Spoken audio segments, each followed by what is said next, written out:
Have you seen this video? Everyone's talking about it. Gospel star Marvin Sapp.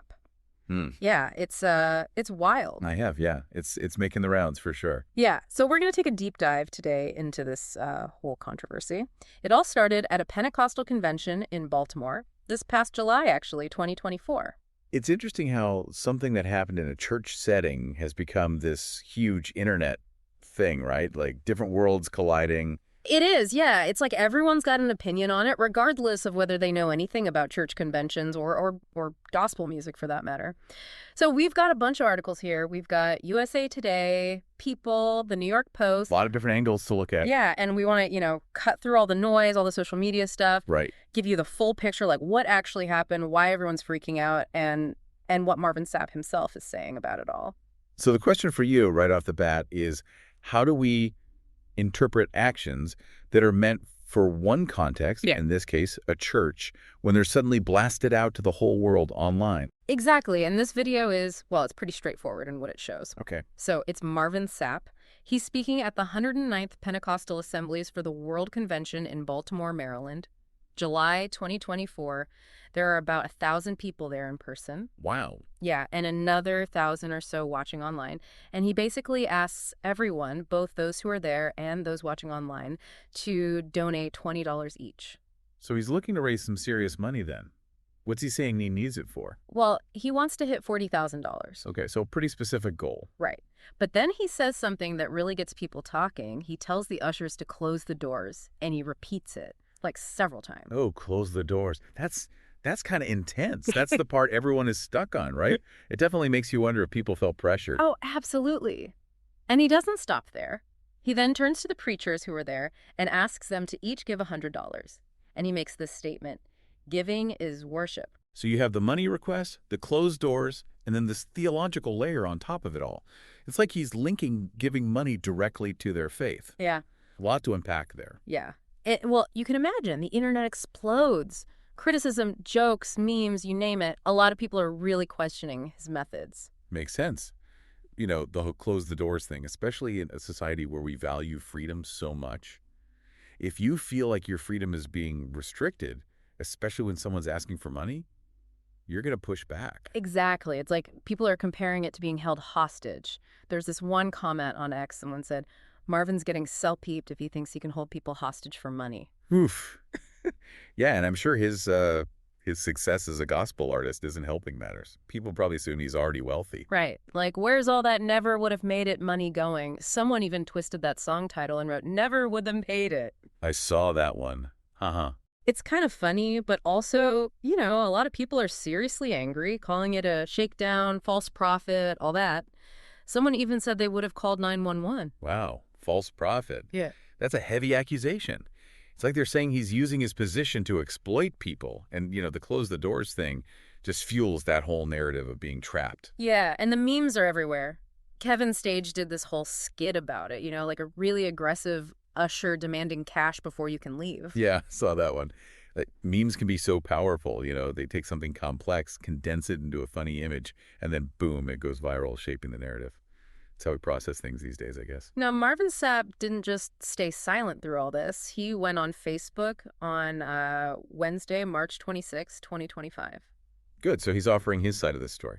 Yeah, and he says, his goal was never to hold anyone hostage. He says fundraising is just part of his job, part of being a minister at these conventions. Okay, so he's saying it's normal, expected even. Exactly. He calls it stewardship, not manipulation. Interesting word choice. Stewardship. Like Yeah. He's a caretaker of something bigger than himself. Yeah, and then he talks about the timing of the offering. He says it's a vulnerable time. They're handling a lot of cash. Security's on high alert. Yeah, I can see that. When you're dealing with large sums of money, especially in a crowded setting, you don't want chaos.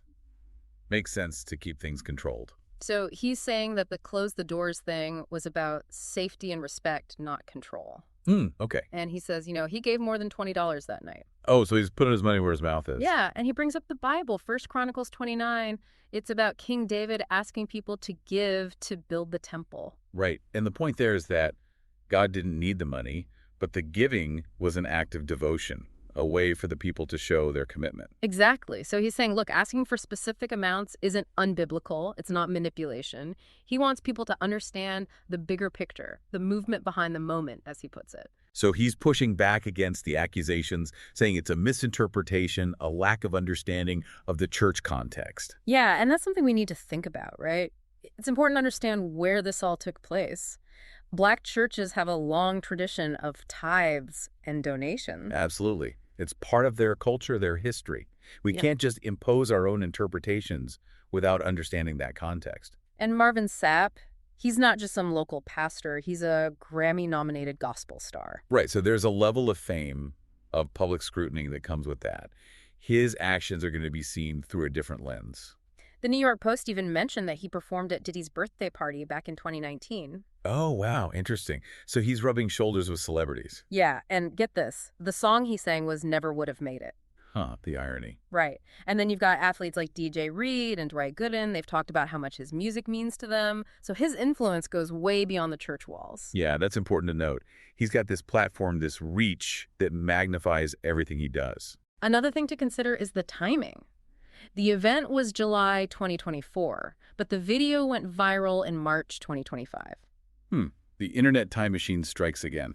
Right. It's like something about the current climate, maybe something that's going on now, made this video resonate in a way it didn't back then. It's how things go viral these days. Right. The context shifts, the algorithm picks it up, and boom, it's everywhere. And, we have to talk about the headlines. Some of them were pretty strong. The New York Post called it a hostage situation. Oof, yeah, that word carries a lot of weight. It instantly frames the whole thing in a negative light. So you've got these two sides. On the one hand, you have people who see the closed doors, the demand for money, and they think, this is wrong, this is manipulative, maybe even illegal. It goes against their values, right? But freedom of choice, not being pressured into giving money, especially in a religious setting. Right, and then you have Marvin Sapp, who says, no, this is about safety, respect, stewardship. It's about understanding the church context. So it really comes down to different perspectives, different ways of seeing the same event. Exactly. And for you, the listener, what stands out to you? What does this whole thing say about how we interpret things, especially across different cultures and contexts? It's a really interesting case study in how actions can be perceived so differently. What's normal in one setting can be seen as completely unacceptable in another. So, to recap, you've got Marvin Sapp, July 2024, asking for donations, closing the doors, video resurfaces in March 2025, internet goes crazy, lots of criticism. And then you have his response, focusing on safety, respect, and stewardship. And this leaves us with a lot to think about. Faith, fundraising, public perception in the digital age. It's complicated. It really is. It makes you wonder, how do religious leaders navigate this new world where everything is recorded, everything can go viral? It's a whole new set of challenges. What does it mean to give? What's the role of a leader in asking for money? And how do we avoid these kinds of misunderstandings when a moment gets taken out of context and blown up online? Lots to ponder. Thanks for listening. Thanks for joining us for the deep dive. Today is your lucky day.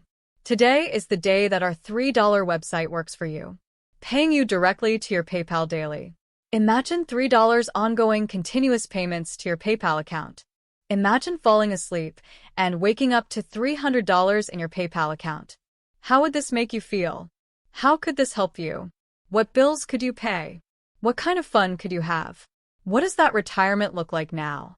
All for a one-time payment of $3. This website is DFY done for you, fully built and completely hosted, and never stops collecting payments for you.